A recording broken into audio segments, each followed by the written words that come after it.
Bien, chers amis, nous reprenons donc notre 8-9 en ce début d'année 2014. Et il n'est pas encore trop tard pour vous présenter tous les vœux du fonds de dotation donc, pour cette année qui est en même temps celle du centenaire de la Grande Guerre. Ça nous retiendra d'ailleurs pour le prochain 8-9, qui aura lieu donc le 11 mars. Mais aujourd'hui, retour sur autre chose et nous changeons, vous avez noté nous changeons un peu notre formule habituelle. Jusqu'ici, le avait fonctionné avec un invité, d'une part, et Emmanuel Laurentin, d'autre part, qui très gentiment assurait au fond la maîtrise de jeu, si je puis dire, pendant le petit déjeuner. Et puis, elle attend d'autres horaires, voilà. Par ailleurs, on est toujours extraordinairement surchargé de travail, puisque certaines séances, il est déjà préparé à partir de 6 h du matin, dans un petit café qui se trouve dans une rue qui monte en face de l'Élysée. Bon, il y avait forcément une limite à ce dispositif. Et donc, aujourd'hui, donc, pour recevoir Richard Reichmann, et parler de son roman, donc, Les Vivantes.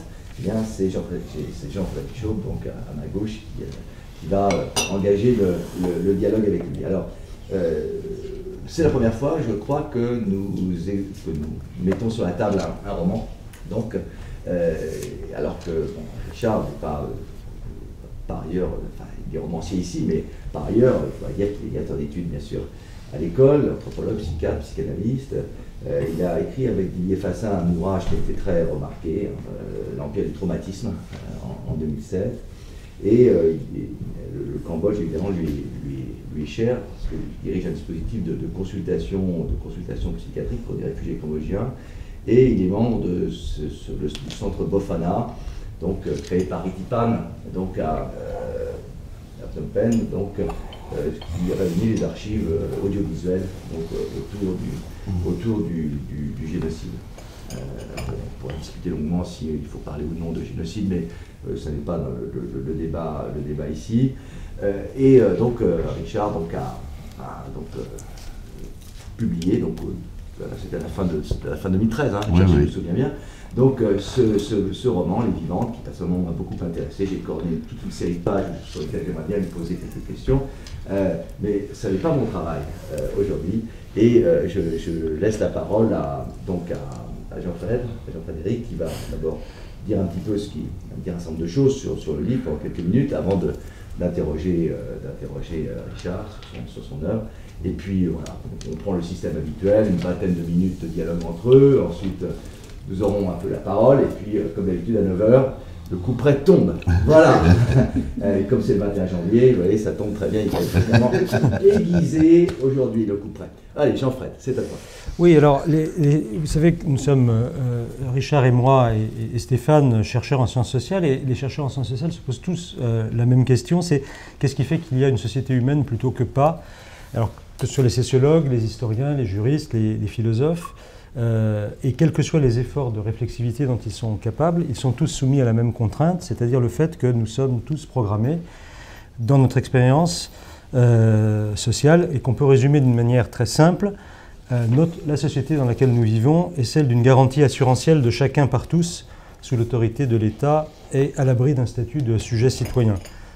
En ce sens, la sécurité sociale accomplit la promesse du triptyque révolutionnaire liberté, égalité, fraternité, c'est-à-dire que nous vivons, nous naissons dans un système de protection généralisée, plus ou moins efficace naturellement, mais qui démontre jour après jour aux individus qui composent la société que vivre en société, c'est la minimisation du risque et une promesse de remédiation aux accidents de l'existence.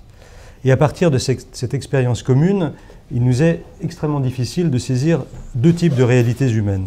Celle dont je m'occupe dans ma profession d'historien spécialiste des sociétés anciennes.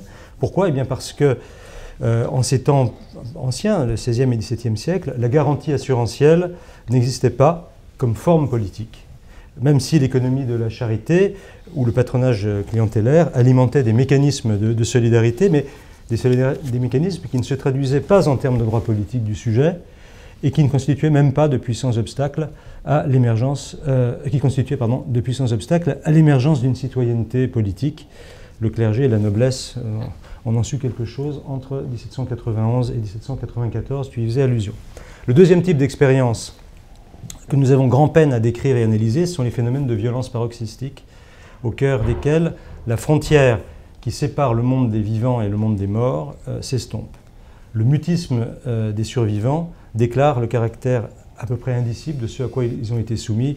Et comme vous le savez, ça a été l'œuvre de Lanzmann, a joué un rôle très très important dans cette capacité à faire dire ce qui s'est produit dans le cadre du génocide des Juifs sous le régime nazi.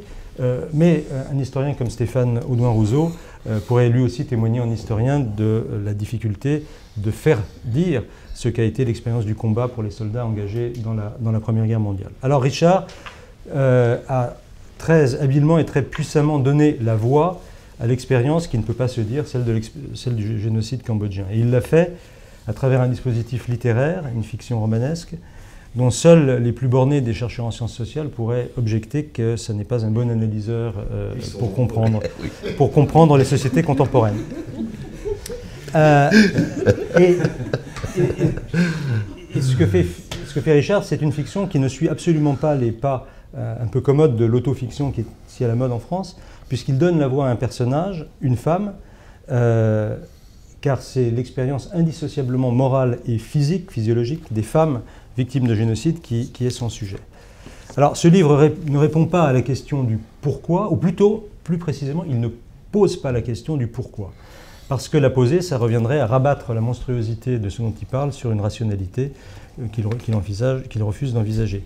Lorsqu'on prête attention à la façon dont le livre est fait, on s'aperçoit que le personnage auquel Reutemann donne sa voix évoque l'histoire du siècle, avant le génocide et après qu'elle en a réchappé.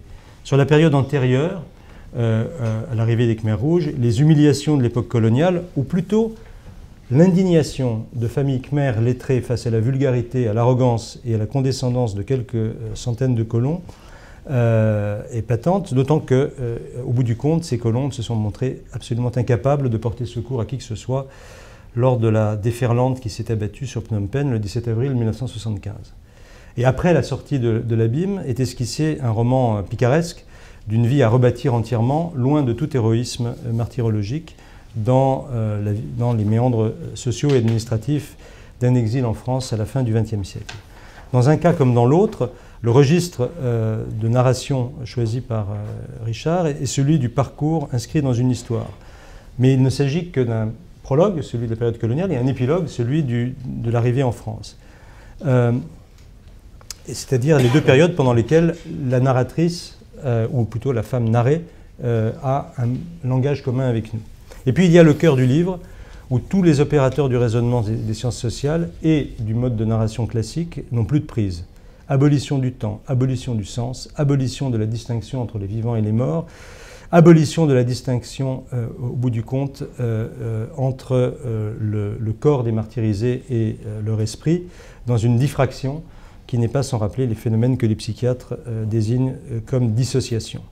Vouloir se poser la question du sens, c'est diminuer ses chances, non pas de survivre, mais de survivre un jour de plus, dit la narratrice. Dans cette disparition du temps, du sens et même de l'enveloppe charnelle, y a-t-il quand même quelque chose sur quoi ou à partir de quoi rebâtir une existence pour le monde? Oui, dit la narratrice de Reutemann, un jour de survie, c'est une victoire sur eux, c'est-à-dire les hommes en pyjama noir, les Khmers rouges. Un jour de plus et c'est tout. C'est ce que le philosophe Spinoza avait décrit comme le conatus, c'est-à-dire cette impulsion à persévérer dans son être, quoi qu'il en soit. C'est-à-dire en tant qu'homme ou femme, malgré tout, malgré une intimité quotidienne avec la mort. Mais à quoi bon cette journée supplémentaire si l'horizon du sens a complètement disparu de tout lendemain possible?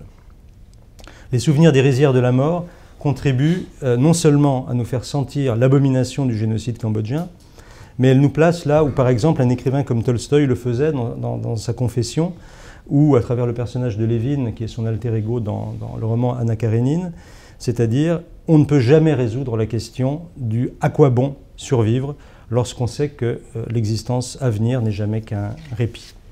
C'est sans doute une des définitions possibles de notre condition, s'efforcer de continuer à vivre dans une absence de certitude pour les uns, ceux qui ne croient pas, et dans une absence de sens pour les autres, ceux qui croient, et dans une absence de sens pour les autres, ceux qui ne croient pas.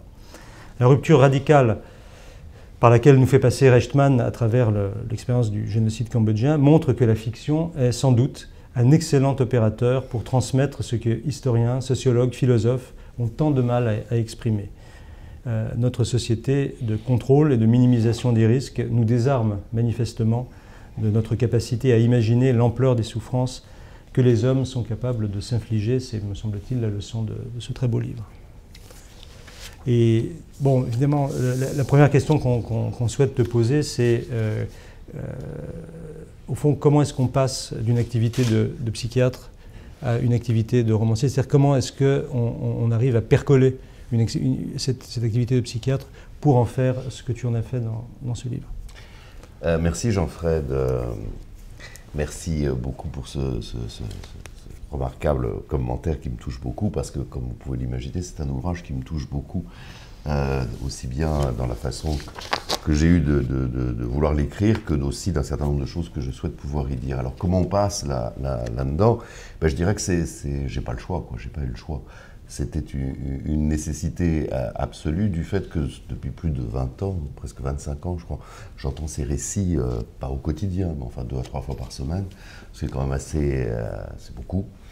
Et qu'il y a un moment où on se rend compte qu'il y a un certain nombre de choses, comme la Vulgate le dit, qu'on ne peut pas dire. Mais pas qu'on ne peut pas dire parce qu'ils ne sont pas possibles à dire, mais parce qu'on manque des instruments qui permettent de les dire ou qui permettent de les entendre. Il m'est apparu très vite que la fiction, alors que j'aime pas tellement ce terme, et j'y reviendrai, était le seul moyen de pouvoir dire ce que j'entendais et que je ne retrouvais nulle part ailleurs. Alors pourquoi je dis que je n'aime pas beaucoup le terme de fiction? C'est en fait que, depuis des années que je travaille sur ces questions, aussi bien comme clinicien que comme anthropologue, je me pose la question du témoignage, comme nous tous ici, et je me suis rendu compte d'une certaine façon que selon les époques, et Stéphane en est un artisan, pouvoir démontrer cela depuis bien longtemps, eh bien la façon de narrer une expérience se modifie considérablement. On ne narre pas l'histoire qu'on a vécue de la même façon, selon les périodes, selon les contextes, selon la façon qu'on a de pouvoir les recevoir. Ce qui veut donc dire que même dans le récit le plus objectif qui soit d'une histoire de vie vécue par quelqu'un, il y a une mise en forme narrative qui donc, appelons-le comme un c'est, une fiction. C'est-à-dire qu'il y a une fictionnarisation de toute réalité. De ce fait-là, le discours des témoins, ceux qui ont vécu à la première personne les expériences qu'ils relatent, c'est une fiction à laquelle on accorde un surplus de réalité parce qu'on dit qu'ils l'ont vécu, mais la façon qu'ils l'ont de le narrer, là c'est le clinicien qui prend un peu la parole, c'est une tentative d'objectivation de leur propre subjectivité. C'est-à-dire qu'on est dans quelque chose là toujours de très compliqué comme matériel parce que d'une certaine manière, les gens sont obligés de faire un saut par rapport à eux-mêmes pour essayer de relater à quelqu'un d'autre ce qu'ils ont vécu, ce qu'ils ont vu, ce qu'ils croient avoir vu. Et on sait très bien que dans ces expériences traumatiques, au bout d'un certain temps, il est très difficile de se remémorer avec précision si c'est ce qu'on a vécu, ce qu'on a entendu, ce qu'on a reconstruit. Enfin, les éléments qu'on a l'habitude d'utiliser pour caractériser une réalité empirique sont assez défaillants. Donc dans ce contexte-là, le seul récit vrai, finalement, ne pouvait être qu'une fiction.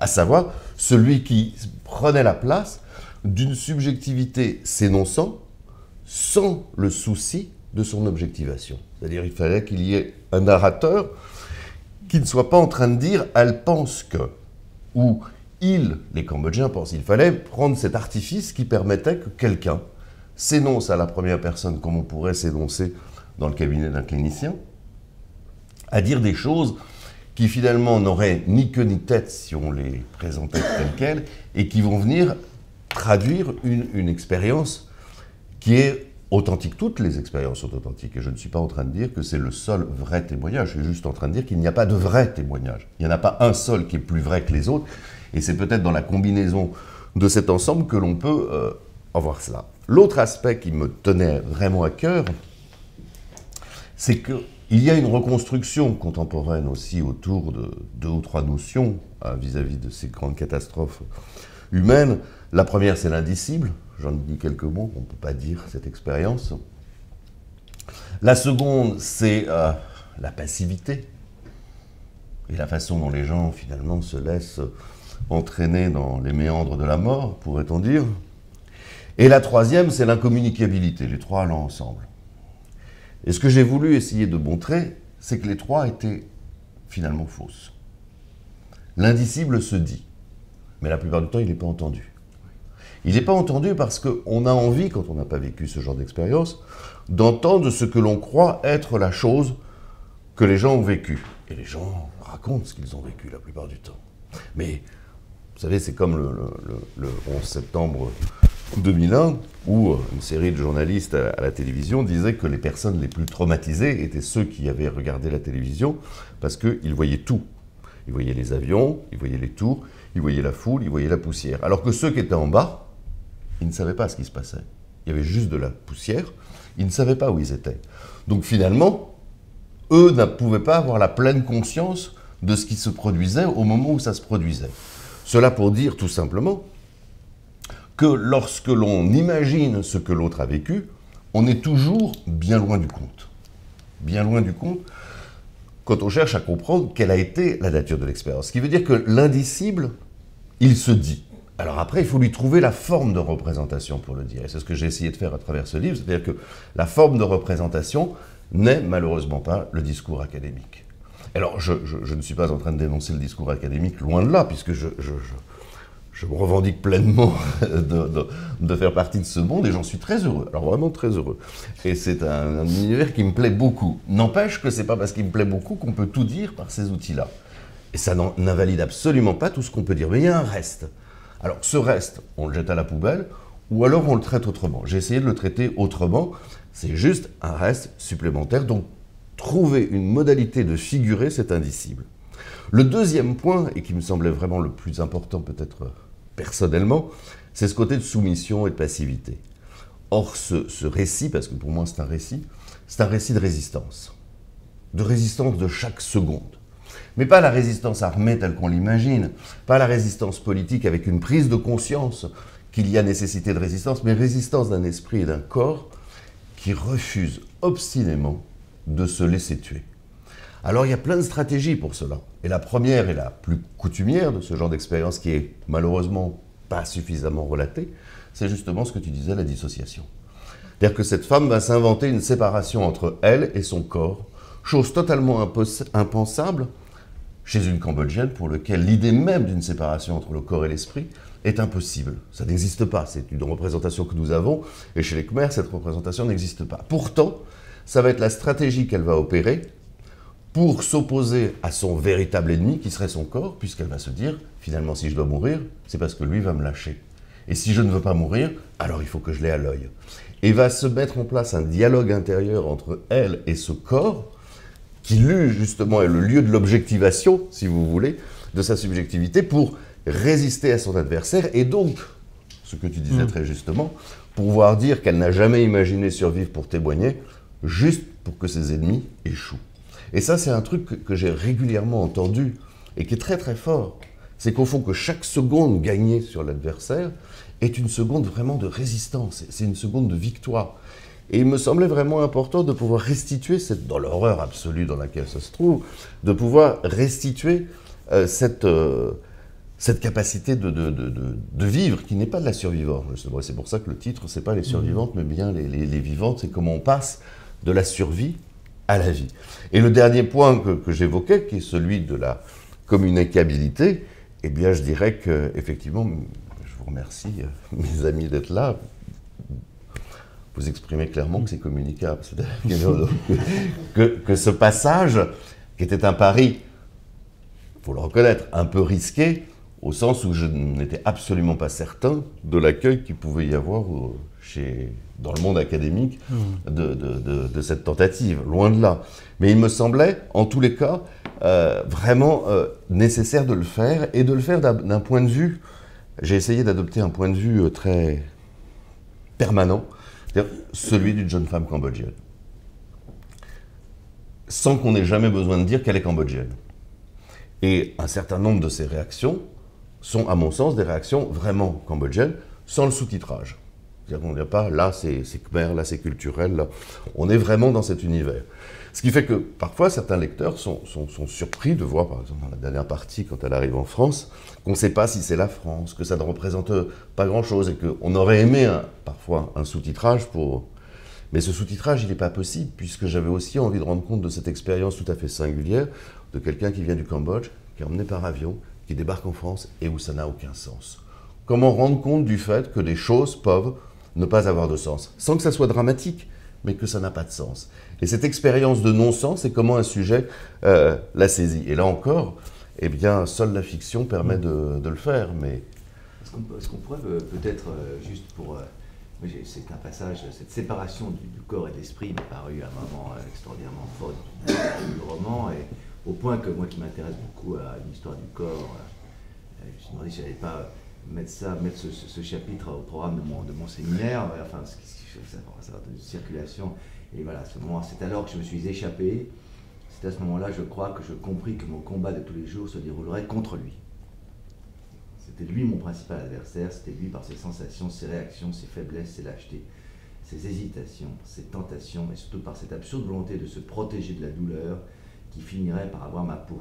C'était des corps comme le sien que j'avais vus le long des routes, dans les marais, des corps démembrés qui avaient perdu leur propriétaire. Voilà, c'est ce moment où il faut, au fond, c'est ça, s'affranchir de ce corps qui va le... Et qui est vraiment la dissociation. Alors, c'est vrai, vous l'avez dit tous les deux, je suis psychiatre, mais je crois qu'il n'y a pas une ligne de psychiatrie dedans. C'est-à-dire que j'ai essayé à aucun moment d'avoir la position du clinicien et de qualifier. Parce que trop souvent, on qualifie les propos pour les rendre intelligibles dans une autre langue. Et que le savoir académique, c'est celui qui permet justement de prendre cette distance, alors montrer c'est culturel, montrer c'est psychopathologique. J'ai voulu faire l'inverse, c'est-à-dire avoir une architecture scientifique qui me permet de poser ce discours, mais de faire disparaître tous les éléments de cette architecture et de ne jamais qualifier.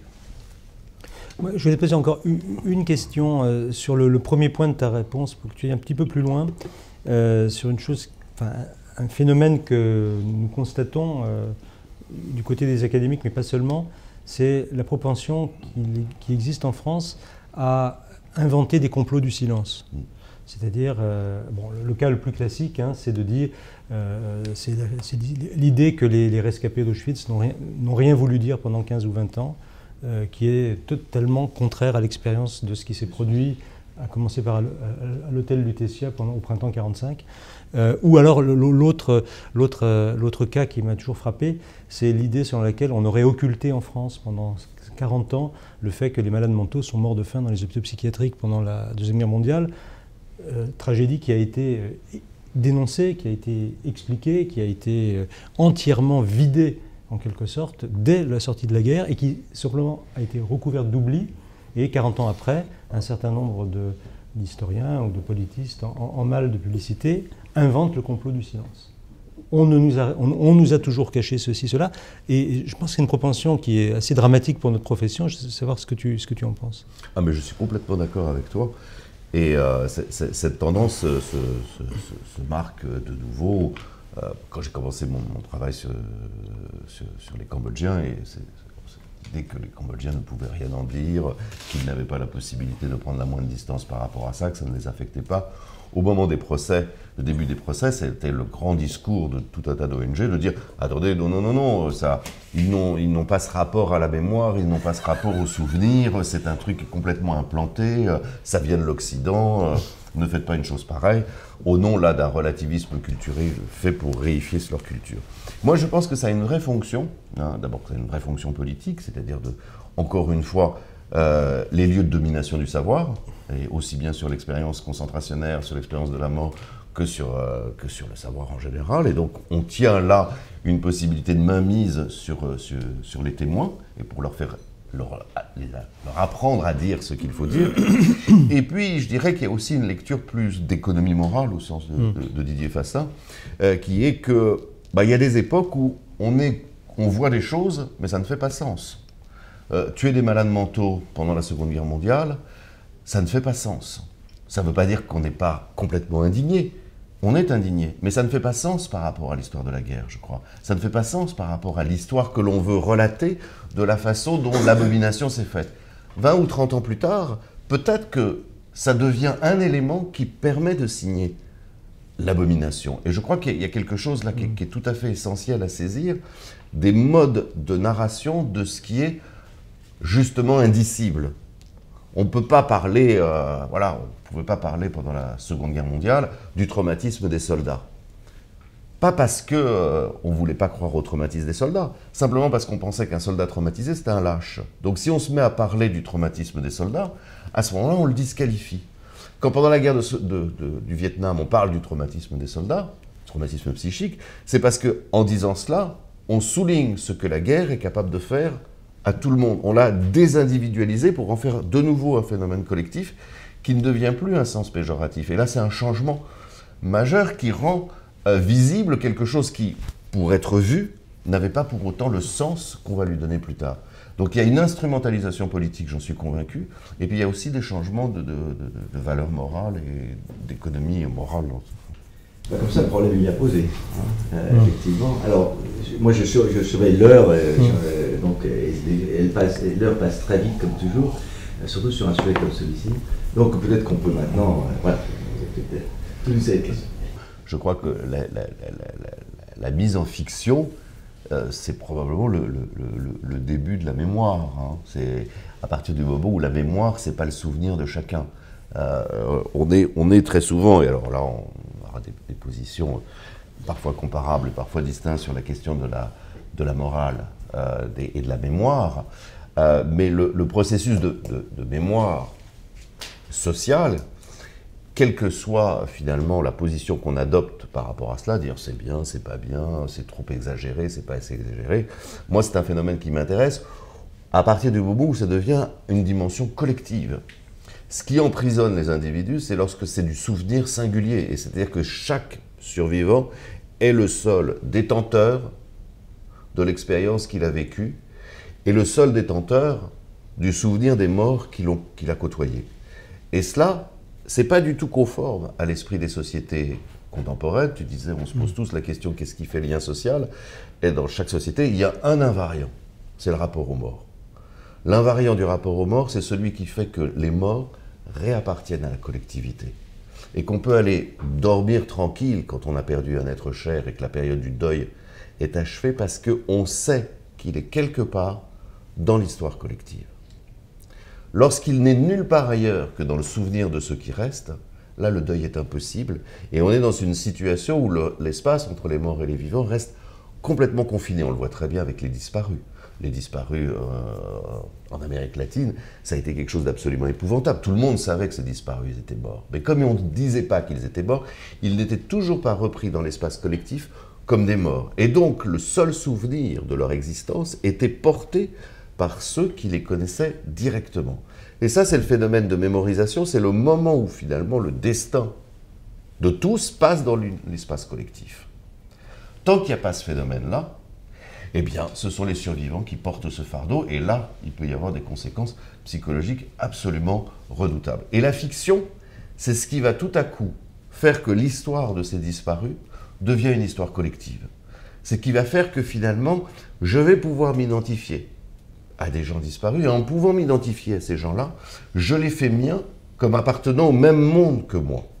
Et même si les gens vont trouver, comme vous le dites très justement, ce film n'est pas excellent. Eh bien ça, c'est le début de l'histoire, je dirais pour moi, c'est le début de la mémoire, parce qu'il peut y avoir des oppositions, on est contre, donc le phénomène existe. Dès qu'il commence à y avoir de l'opposition, c'est que le phénomène existe. Quand il n'y a même pas d'opposition possible, le phénomène n'existe pas. Et là, il est particulièrement problématique. Une question. Est-ce que ça fait 20 ans que tu travailles sur ces questions, hein, un peu plus, oui. Un peu plus. Et alors, je voulais te parler du délai. 23. Un point intéressant, puisque ce qui montre que l'objet est dans ton objet, si je puis dire, c'est le temps que tu as mis à le faire. Tu aurais pu, après tout, peut-être tu aurais pu, quand je dis tu aurais pu, je ne dis pas tu aurais dû, tu aurais pu écrire ce roman plus tôt. Et je me pose la question qui me paraît intéressante pour un analyste aussi, de ton propre délai de latence avant finalement de décider. Et la question de la décision me paraît intéressante. Tu aurais pu aussi décidé, quitte à l'abandonner, de faire un livre de sciences sociales plus classique à partir de ton expérience, ou un livre de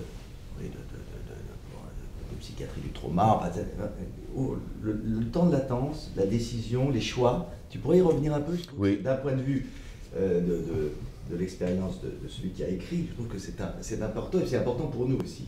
Alors, c'est une excellente question. J'ai jamais eu l'intention d'écrire ce livre, jamais. Et j'avais écrit pas mal d'articles scientifiques et je pensais les réunir en un volume d'articles scientifiques sur le Cambodge, sur le génocide, sur les conséquences psychologiques et anthropologiques. Et puis, à l'époque, l'éditrice que j'avais chez Flammarion m'avait dit « Pourquoi tu n'écris pas aussi, comment tu es rentré là-dedans, ton histoire ?» C'était, comme tu le disais, l'autofiction dans les sciences sociales était déjà là en marche. Alors je me suis dit, oui, c'est une bonne idée, et puis je n'y suis pas arrivé, tout simplement. Je veux dire, ce jeu qui était moi était juste impossible, ça n'avait pas d'intérêt par rapport au projet que j'avais envie de faire, et surtout, ça ne me libérait pas d'une chose qu'aucun article scientifique ne m'avait aidé à m'en libérer, c'est que j'étais envahi par leurs histoires. C'est-à-dire, j'étais envahi par ces morts. Je ne crois pas aux fantômes, je ne crois pas à ces présences, n'empêche que, depuis 20 ans, j'avais l'impression qu'ils étaient là. Il y avait un truc, un poids qui était lourd. Alors, voilà, ayant eu moi également des décès dans ma famille, une capacité de comprendre encore plus, peut-être, et de saisir encore plus. Et il y a eu un moment où ça m'a vraiment handicapé. Je voulais arrêter, j'en avais marre. J'avais fait des trucs avec Ritipan, justement sur Douche, à me prendre des heures et des heures de roche de ce personnage absolument abominable et en même temps extrêmement sympathique qui raconte comment on tue allègrement et tranquillement. Enfin, c'est envahissant, ces choses-là. C'est vraiment envahissant. Et ce livre est venu pour moi, pardonnez-moi, c'est mon autothérapie si vous voulez, mais comme une solution. Ça a été une solution. Et quand je l'ai écrit, j'étais habité. Et pour l'entourage, je peux vous garantir que c'était assez pénible d'être... J'avais déjà écrit des articles scientifiques, des bouquins, je ne suis pas habité de la même manière. Là, j'étais habité vraiment. Et d'ailleurs, c'est assez rigolo parce que c'est le moment où on commence à être déshabité n'est pas un vrai soulagement. Il y a une perte, il y a un truc là qui une sorte de connivence qu'il y avait avec cette chose qui n'existe pas. Donc c'était vraiment devenu une nécessité. Après, alors, est-ce que la nécessité intellectuelle est venue avant ou la nécessité... Je ne sais pas, ça c'est le problème des analystes, on mélange tout le temps. Et est-ce que dans ce passage à la fiction, le fait d'avoir écrit un jeu au féminin a été pour vous une difficulté ou une facilité? Pour moi, ça a été une facilité. Ça a été une facilité parce que justement, je voulais me séparer de toute autofiction. Donc j'avais le sentiment d'être encore plus loin. Et surtout, j'avais cette possibilité, comme je le disais là, en étant habité, d'aimer le personnage que j'écrivais, que je faisais écrire. Et ça, pour moi, c'est très important. Et d'ailleurs, c'est un des éléments de surprise de la réception de ce livre, c'est que y a des gens qui me disent, après, c'est quand même un truc assez dur, c'est vraiment un beau livre. Et le signifiant beau m'étonne tout le temps, parce que c'est pas beau, mais comme je crois qu'il y a vraiment de l'amour dedans, et que je ne pouvais le faire que précisément parce qu'il faisait une femme s'adresser, c'était beaucoup plus facile. Un jeu masculin, je pense que j'aurais pas pu me sortir de la place. Et en plus aussi, alors l'autre élément, là il est un petit peu plus analytique quand même, c'est que je crois que le rapport que la femme entretient à son corps, de manière générale, était plus commode pour moi pour décrire ce que j'avais envie de décrire. Et puis aussi parce que, étonnamment, j'ai eu 3 ou 4 fois plus de femmes patientes que d'hommes, ou en tous les cas, ce sont elles qui m'ont raconté le plus ces histoires-là. Les choses n'ont pas encore été complètement dites, que les comptes n'ont pas été soldés, et en même temps que d'autres réalités ont pris le devant de la scène, parce qu'il y a des réalités très dures qui se passent au Cambodge aujourd'hui. On le voit dans les affrontements qu'il commence à y avoir avec le gouvernement, mais aussi dans les spoliations des terres, la façon dont un certain nombre d'ONG ont pris la place des pouvoirs coloniaux précédents et qui sont en train de spolier le pays. Donc est-ce que c'est lié à ces 4 années du régime Khmer Rouge, ou est-ce que c'est une lente poursuite d'un phénomène de domination? Je ne saurais le dire, mais la situation est vraiment dramatique. En même temps, le souvenir du génocide, qui devient de plus en plus fort quand même dans la population, où les gens veulent savoir, est un moyen aussi de reconquérir une sorte d'identité nationale et de passer un témoin entre les générations. Donc c'est peut-être mon côté optimiste pathologique. Moi j'ai le sentiment que ça ne peut aller qu'en s'améliorant, parce que c'est vrai qu'il y a une prise de conscience là assez étonnante, hein, et que je pense que les procès y ont largement contribué à ce que voilà, on se laisse pas dominer comme ça, on nous laisse pas vivre de la sorte. Les travaux de Hannah Arendt sont essentiels, incontournables et voilà, toujours d'actualité. La banalité du mal, je parle sous le contrôle de mes 2 amis, c'est une notion qu'elle n'a pas vraiment mis au travail. Elle l'a lancée comme ça, elle n'y est pas vraiment revenue. Voilà, c'est un beau, c'est un beau slogan, mais je sais pas quelle extension plus de l'expérience que j'ai auprès de bourreaux cambodgiens. C'est que la banalité, oui, le mal, non. C'est-à-dire que j'ai absolument pas le sentiment que pour ces gens, la question du mal dans ce qu'ils faisaient, ce soit le moins du monde posé. C'était pas mal, c'était bien. Et c'est pas une abolition de l'idée du mal, puisque quand on écoute Dutch, justement, il sait très bien ce qui est mal. C'est pas bien répondre à son chef, c'est de devoir interrompre une communication téléphonique avec son chef parce qu'il a envie d'aller aux toilettes et qu'il le fera pas parce qu'il sait que ça c'est pas possible, on fait pas des choses pareilles à son chef. Par contre, oui, torturer pour avoir des aveux, ça on fait. Tuer parce qu'il faut le tuer, oui, ça on fait. Donc, c'est pas une distorsion du sens du mal. C'est un déplacement des espèces sur lequel ça porte. C'est-à-dire que ceux qui rentrent à S21 sont des gens qui vont mourir. Donc tout ce qui se passe entre le moment où ils rentrent et leur mort est un long processus normal, ordinaire, qui n'est pas particulièrement pensé comme quelque chose de mal. Ça ne veut pas dire qu'ils aiment ça, ça ne veut pas dire qu'ils apprécient faire ça, mais ils ne l'apprécient pas pour des raisons morales, ils ne l'apprécient pas pour des raisons technique, je dirais, parce que c'est pas agréable, quoi. C'est un sale boulot. Donc, de ce côté-là, je m'écarte un tout petit peu d'Hannah Arendt, mais encore une fois, c'est pas la chose la plus importante chez elle sur la banalité du mal, mais parce que je crois qu'on a mal pris l'idée du mal avec une représentation selon laquelle ces acteurs auraient une conscience que ce qu'ils font est mal et qu'ils doivent s'inventer des processus de mise à distance. Après, les psychanalystes en ont fait des tartines, de déni, de trucs, de machin. Pourquoi ont-ils besoin de dénier quelque chose qu'ils font tous les jours et qu'ils ne cessent de dire, bah oui, on le faisait, voilà. Il n'y a pas besoin d'aller inventer un processus de déni là-dessus. Ça rejoint, je trouve, ce que disait Jean-Frédéric dans son introduction, que je trouvais extrêmement intéressant, c'est effectivement, notre incapacité à penser non pas cette banalité, mais cette trivialité. Voilà, cette trivialité. Je pense que c'est ça, il y a une sorte de trivialisation de la violence, de la mise à mort, de la torture, qui n'est pas une banalité, et comme nous n'arrivons pas à penser que cette trivialisation, comme nous ne voulons pas penser que cette trivialisation est si facile, bien, dans une société comme la nôtre, effectivement, cette société, donc, le système de protection généralisé qu'évoquait Jean-Frédéric Main, nous avons besoin, me semble-t-il, d'inventer effectivement des dispositifs psychologiques que nous projetons sur les bourreaux et qui nous mettent finalement à distance, dans une certaine mesure qui donnent du sens, comme tu dis. Mais au fond, c'est parce qu'on parle à leur place. Parce qu'on parle à la place des acteurs sociaux. Il suffit d'écouter, effectivement, je suis d'accord avec toi, il suffit de les écouter pour voir que voilà, ce sont des dispositifs fictionnels qui viennent de... Exactement. Et alors moi, le travail des historiens m'intéresse à plus d'un titre là, parce que j'ai quand même l'impression que c'est une conception assez moderne, de devoir s'imaginer qu'il faille des ressorts psychologiques particuliers pour franchir cette limite supposée infranchissable, alors que l'histoire montre à quel point elle est franchissable tout le temps. Voilà. Nous avons besoin du dénivelé. Voilà.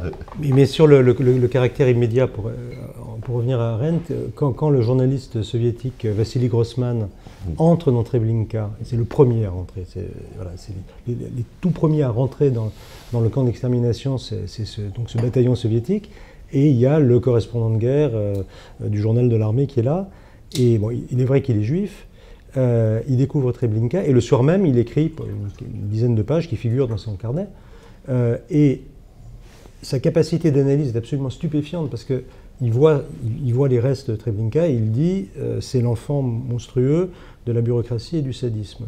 C'est-à-dire que pour lui, il y a le côté mise à distance, formalisation, administration, déréalisation de la statistique, par exemple, etc. Et aussi une partie de sadisme, c'est-à-dire qu'on ne peut pas décharger les bourreaux de leur volonté de participer au meurtre. Et ça, il le fait la nuit même. Le texte est absolument extraordinaire. Ouais. Parce que nous, évidemment, on travaille 40 ans, 50 ans, 60 ans, 100 ans après ce genre d'événement. Lui, c'est la nuit. Hein, c'est la nuit. La déshumanisation, c'est impossible. Anthème l'a très bien dit, on ne sort pas les gens de l'espèce. La désubjectivation, je m'y oppose aussi. Et ce livre est justement un témoignage qu'on ne peut pas désubjectiver quelqu'un. Ce qui ne veut pas dire que les bourreaux n'aient pas eu cette intention. Et ce qui ne veut pas dire que l'intention des bourreaux ne soit pas réussie, au sens où, pour eux, ça leur est extrêmement facile de tuer ce qui n'est pas humain. Voilà. Et il faut dissocier, me semble-t-il, dans le processus de déshumanisation, la tentative qui aboutit à la mort, de sa réussite. C'est pour ça que je ne suis pas, par exemple, un grand partisan de la thèse d'Agamben autour de cette idée du témoin primordial et de cette possibilité d'une déshumanisation radicale dans les camps d'extermination, de ceux qui allaient mourir. J'y crois pas à ça. Je crois pas. Je ne crois pas que ce soit un jour possible de le faire. Mais que celui qui a la tentation de le faire y arrive au point d'être capable de tuer sans état d'âme, ça par contre j'en suis convaincu. Et c'est d'ailleurs la seule façon que l'on a de comprendre pourquoi ça ne produit pas d'état d'âme. Pourquoi quand quelqu'un... Alors il y a tout le séquençage du travail, hein. Quand quelqu'un rentre à S21, on sait que c'est déjà un cadavre, quand il en sort, on le tue, mais c'est pas le même. C'est pas le même qui est au bout de la chaîne avec le gourdin. De la même manière que le travail du père des Bois sur la Shoah par balle et qui est en train d'exhumer toutes ces traces et tous les discours des gens qui ont été à côté de ces bataillons et qui ont apporté la soupe. Il y a un ordinaire. Ça ne veut pas dire, encore une fois, que cet ordinaire, il est bien accepté, mais l'autre est d'une altérité radicale. Et ce qui m'intéresse, là, en tant que chercheur, c'est comment on construit ces altérités radicales. Et on n'a pas besoin d'inventer que les gens fassent partie d'un autre monde, qu'ils aient une autre couleur de peau, et c'est en ça que le génocide cambodgien est un phénomène à la fois unique et extrêmement caractéristique. C'est qu'il suffit de définir des catégories dans lesquelles on met des gens, et même s'ils ont la même couleur de peau, ils ont les mêmes origines, ils ont les mêmes familles, ils parlent la même langue, ça devient des autres radicaux, et on peut les tuer comme des autres radicaux. Donc c'est pas un autogénocide, loin de là.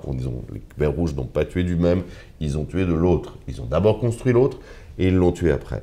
Et ça, c'est un point qui pour nous est important. Il n'y a pas d'essence de l'altérité. C'est un processus, c'est une altérisation qui amène à ce que quelqu'un en face, un groupe, puisse être considéré à un moment comme suffisamment autre pour qu'il ne suscite pas les émotions, l'empathie que d'autres, dans le même temps, susciteraient.